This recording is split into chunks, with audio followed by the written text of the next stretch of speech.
ಎಲ್ಲರಿಗೂ ನಮಸ್ಕಾರ ಸ್ನೇಹಿತರೆ. ಒಬ್ಬ ಮಗಳು ಹುಟ್ಟಿದಾಗ ಕೆಲವರು ಅದನ್ನು ಸಾಮಾನ್ಯ ಘಟನೆ ಎಂದು ನೋಡುತ್ತಾರೆ. ಆದರೆ ಗರುಡ ಪುರಾಣ ಹೇಳುವುದು ಬೇರೆ. ಹೆಣ್ಣು ಮಗು ಕೇವಲ ಮಗು ಅಲ್ಲ, ಅವಳು ದೇವರ ಆಶೀರ್ವಾದ, ಮನೆಯ ಲಕ್ಷ್ಮೀ ದೇವಿ ಥರ, ತಂದೆ ತಾಯಿಯ ಹಿಂದಿನ ಜನ್ಮದ ಪುಣ್ಯದ ಫಲವಾಗಿರುತ್ತಾಳೆ. ಆದರೆ ಏಕೆ ಕೆಲ ಮನೆಗಳಲ್ಲಿ ಮಗಳು ಹುಟ್ಟುತ್ತಾಳೆ? ಅವಳ ಆಗಮನದ ಹಿಂದೆ ದೇವರ ಯಾವ ರಹಸ್ಯ ಅಡಗಿದೆ? ಇಂದು ಗರುಡ ಪುರಾಣದಲ್ಲಿ ಹೇಳಿರುವಂತಹ ಆ ಕಹಿ ಸತ್ಯವನ್ನು ತಿಳಿಯೋಣ. ಈ ವಿಡಿಯೋವನ್ನು ಕೊನೆವರೆಗೂ ತಪ್ಪದೆ ನೋಡಿ. ನಮ್ಮ ಚಾನಲ್ಗೆ ಸಬ್ಸ್ಕ್ರೈಬ್ ಮಾಡಿ. ನಮಸ್ಕಾರ ಸ್ನೇಹಿತರೆ. ಇಂದು ನಾವು ಕೇಳಲಿರುವ ವಿಷಯ ಸಾಮಾನ್ಯ ವಿಷಯವಲ್ಲ. ಪ್ರತಿಯೊಬ್ಬ ತಂದೆ ತಾಯಿಯ ಮನಸ್ಸನ್ನು ಸ್ಪರ್ಶಿಸುವಂತಹ ಸತ್ಯ. ಗರುಡ ಪುರಾಣದಲ್ಲಿ ಹೇಳಿರುವ ಒಂದು ಅದ್ಭುತ ರಹಸ್ಯ. ಹೆಣ್ಣು ಮಗಳು ಮನೆಯಲ್ಲಿ ಏಕೆ ಹುಟ್ಟುತ್ತಾಳೆ? ಒಬ್ಬ ಮಗಳು ಹುಟ್ಟಿದಾಗ ಕೆಲವರು ಸಂತೋಷ ಪಡುತ್ತಾರೆ. ಇನ್ನು ಕೆಲವರ ಮುಖದಲ್ಲಿ ನಗು ತೋರಿಸಿದರೂ ಕೂಡ ಮನಸ್ಸಿನಲ್ಲಿ ಬೇಸರ ಇಟ್ಟುಕೊಳ್ತಾರೆ. ಆದರೆ ಗರುಡ ಪುರಾಣ ಹೇಳೋದು ಬೇರೆ. ಹೆಣ್ಣು ಮಗು ಕೇವಲ ಮಗು ಅಲ್ಲ, ಅವಳು ದೇವರ ವಿಶೇಷ ಆಶೀರ್ವಾದ.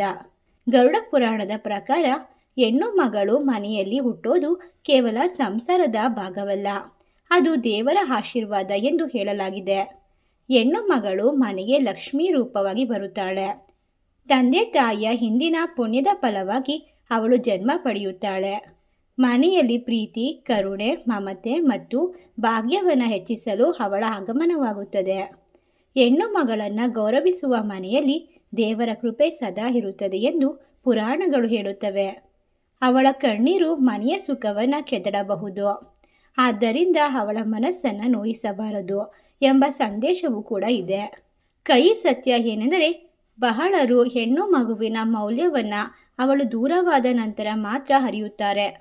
ಆದರೆ ಗರುಡ ಪುರಾಣ ಹೇಳೋದು, ಹೆಣ್ಣು ಮಗಳು ಇರುವ ಮನೆ ಎಂದಿಗೂ ಖಾಲಿಯಾಗೋದಿಲ್ಲ, ಅಲ್ಲಿ ಪ್ರೀತಿ ಸದಾ ಜೀವಂತವಾಗಿರುತ್ತದೆ.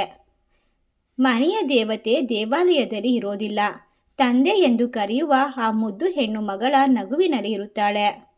ಪುರಾಣಗಳ ಪ್ರಕಾರ ಯಾವ ಮನೆಯಲ್ಲಿ ಹೆಣ್ಣು ಮಗು ಹುಟ್ಟುತ್ತಾಳೋ ಆ ಮನೆಯ ಭಾಗ್ಯ ಬದಲಾಗುತ್ತದೆ. ಏಕೆಂದರೆ ಹೆಣ್ಣು ಮಗಳು ಲಕ್ಷ್ಮೀ ದೇವಿಯ ರೂಪ ಎಂದು ಹೇಳಲಾಗುತ್ತದೆ. ಅವಳ ನಗು ಮನೆಗೆ ಸಂತೋಷ ತರುತ್ತದೆ, ಅವಳ ಹೆಜ್ಜೆ ಮನೆಗೆ ಶಾಂತಿ ತರುತ್ತದೆ, ಅವಳ ಮಾತು ಮನೆಯಲ್ಲಿನ ಕೋಪವನ್ನು ಕರಗಿಸುತ್ತದೆ. ಒಬ್ಬ ತಂದೆ ದಿನವಿಡೀ ಕಷ್ಟಪಟ್ಟರೂ ಸಂಜೆ ಮನೆಗೆ ಬಂದಾಗ ಅಪ್ಪ ಎಂದು ಓಡಿ ಬರುವ ಮಗಳ ಧ್ವನಿ ಕೇಳಿದರೆ ಅವನ ಎಲ್ಲ ನೋವುಗಳು ಮರೆಯಾಗುತ್ತವೆ. ಅದೇ ಹೆಣ್ಣು ಮಗುವಿನ ಪ್ರೀತಿ. ಗರುಡ ಪುರಾಣದಲ್ಲಿ ಹೇಳಲಾಗಿದೆ, ಹಿಂದಿನ ಜನ್ಮದಲ್ಲಿ ಮಾಡಿದ ಪುಣ್ಯದ ಫಲವಾಗಿ ಒಬ್ಬರಿಗೆ ಮಗಳ ರೂಪದಲ್ಲಿ ದೇವರ ಆಶೀರ್ವಾದ ದೊರೆಯುತ್ತದೆ. ಎಲ್ಲರಿಗೂ ಮಗಳು ಹುಟ್ಟುವುದಿಲ್ಲ, ಅದಕ್ಕಾಗಿ ಭಾಗ್ಯ ಬೇಕು. ಕೆಲವರು ಕೋಟಿ ಹಣ ಸಂಪಾದಿಸುತ್ತಾರೆ, ದೊಡ್ಡ ಮನೆ ಕಟ್ಟುತ್ತಾರೆ, ಆದರೆ ಅಪ್ಪ ಎಂದು ಕರೆಯುವ ಮಗಳು ಅವರ ಜೀವನದಲ್ಲಿ ಇರೋದಿಲ್ಲ. ಆ ಶೂನ್ಯತೆ ಹಣದಿಂದ ತುಂಬಲಾಗುವುದಿಲ್ಲ.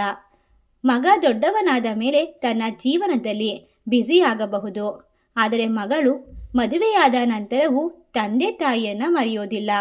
ಅಮ್ಮ ಊಟ ಮಾಡಿದ್ಯಾ, ಅಪ್ಪ ಔಷಧಿ ತೆಗೆದುಕೊಂಡ್ರಾ ಎಂದು ಕೇಳುವ ಹೃದಯ ಹೆಚ್ಚು ಬಾರಿ ಮಗಳದ್ದೇ.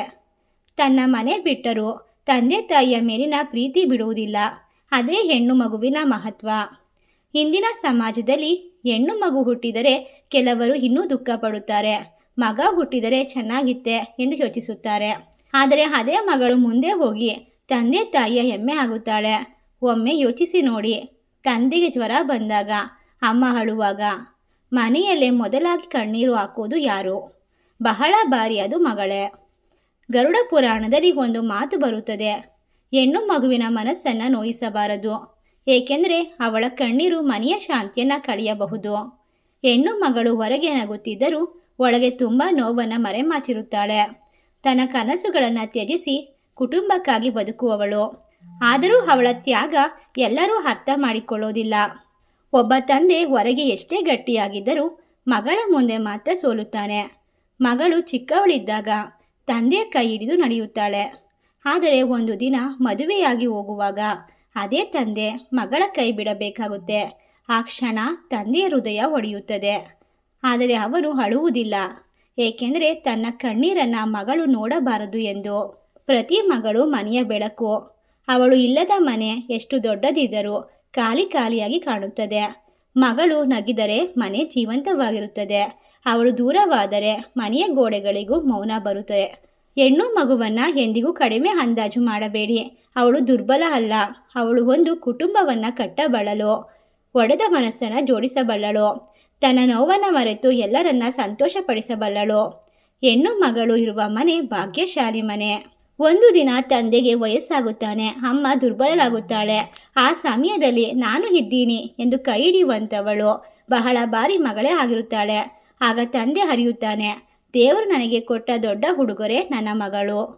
ಆದ್ದರಿಂದ ನಿಮ್ಮ ಮನೆಯಲ್ಲಿರುವ ಹೆಣ್ಣು ಮಗುವನ್ನು ಗೌರವಿಸಿ, ಅವಳ ಮನಸ್ಸನ್ನು ನೋಯಿಸಬೇಡಿ, ಅವಳ ಕನಸುಗಳಿಗೆ ಬೆಂಬಲ ನೀಡಿ. ಏಕೆಂದರೆ ಗರುಡ ಪುರಾಣ ಹೇಳುವುದು, ಹೆಣ್ಣು ಮಗಳು ಇರುವ ಮನೆಗೆ ದೇವರ ಕೃಪೆ ಸದಾ ಇರುತ್ತದೆ.